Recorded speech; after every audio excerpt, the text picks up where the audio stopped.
Welcome to story time. Today story. பெருந்தன்மை உள்ள காகம். அன்று ஒருநாள் காலையில் காகம் தன் கூட்டில் விழித்தெழுந்து சுற்றி முற்றிலும் பார்த்தது. காகம் தனது தெளிவான குரலால் கா கா என்று சில முறை கரைத்தது. திடீர் என்று தூரத்தில் ஒரு குயிலின் குரல் இனிமையாக குரலால் காக்கையின் கூட்டில் வந்து காக்கையின் காதில் குத்தியது.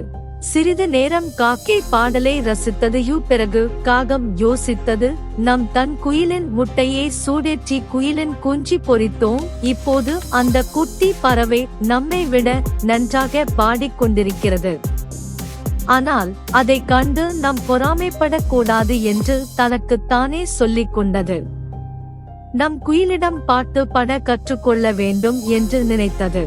காக்கை குயிலின் கூட்டை தேடி கண்டுபிடித்தது. குயில் காகத்தை சந்தேகமாக பார்த்தது. ஆனால் காகம் குயிலை பெருமிதமாக மரியாதையாகவும் பார்த்தது.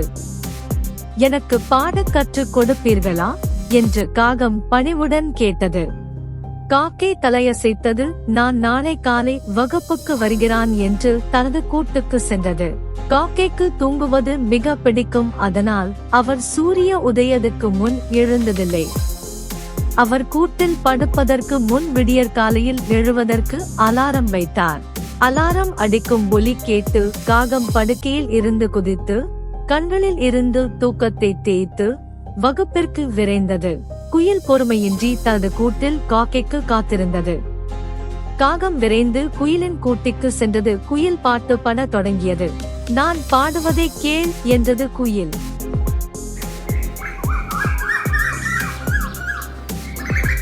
பின்பு காகம் ஆர்வத்துடன் முயற்சி செய்தது. ஆனால் காகம் கா கா என்று பாடியது.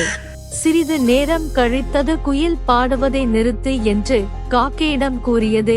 உனக்கு என்னால் பயிற்சி தருவது முடியாத செயல், நீ வேறொரு ஆசிரியரை தேடு என்று கூறியது குயில். காக்கை மிகவும் ஏமாற்றமடைந்தது.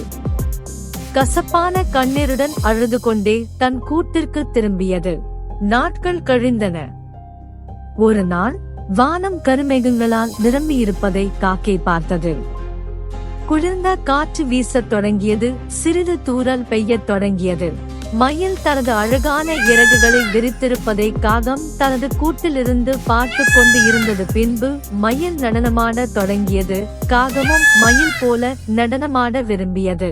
ஒருவேளை மயில் உதவக்கூடும் என்று மனதுக்குள் நினைத்து காகம் அவனை தேட பறந்து சென்றது. மயில், எனக்கு நடன பயிற்சி தருவீர்களா என்று காகம் மயிலிடம் கேட்டது. அதற்கு நிச்சயம் என்றது மயில். நான் செய்வது போல் செய் என்று காக்கையிடம் தன் இறகுகளை விரித்து மயில் நடனமாட தொடங்கியது. காகம் ஆடுவதை பார்த்த மயில், நீ செய்வது சரியில்லை என்றது. நான் செய்வதை கவனமாக பார் என்றது. மயில் மீண்டும் மீண்டும் காக்கைக்கு பயிற்சி கொடுத்தது. ஆனால் காக்கையால் அதே போல் செய்ய முடியவில்லை. மயிலுக்கு கோபம் வந்தது. உடனே காக்கையிடம், நீ ஒருபோதும் நடனமாட கற்றுக்கொள்ள மாட்டாய் என்று திட்டிவிட்டு பறந்தது மயில். காகம் சோகமாக இருந்தது. அதனால் பாட முடியவில்லை, நடனமாட முடியவில்லை என்று வருந்தியது. உடனே காக்கைக்கு ஒரு யோசனை வந்தது. குருவியிடம் சென்று கூடு கட்ட கற்றுக்கொள்ளும் என்று நினைந்து குருவியிடம் கேட்டது. ஆனால் குருவி அதை கேட்கவில்லை. காகம் மீண்டும் மீண்டும் குருவியிடம் கேட்டது. அதற்கு குருவி, உன்னால் ஒருபோதும் காற்றில் மூக்கை நுழைத்து கூடு கட்ட முடியாது என்று கூறி அங்கே இருந்து விரட்டியது. உடனே காகம் மீண்டும் மிகவும் மோசமாக உணர்ந்தது. காகம் தன் திறமையை கண்டுபிடிக்க வேண்டும் என்று நினைத்து கொண்டு தன் கூட்டியில் இருந்தபடியே கீழே பார்த்தது. அங்கு நிறைய தானியங்களை இருப்பதை பார்த்தது. காகம் உடனே தனது நண்பர்கள் மற்றும் குடும்பத்தினரையும் விருந்துக்கு அழைக்க கா கா என்று கரைத்தது. அவர்கள் தனது தொண்டை அணைக்கும் வரை சாப்பிட்டார்கள். அப்போதுதான் காக்கைக்கு ஒரு எண்ணம் உதித்தது.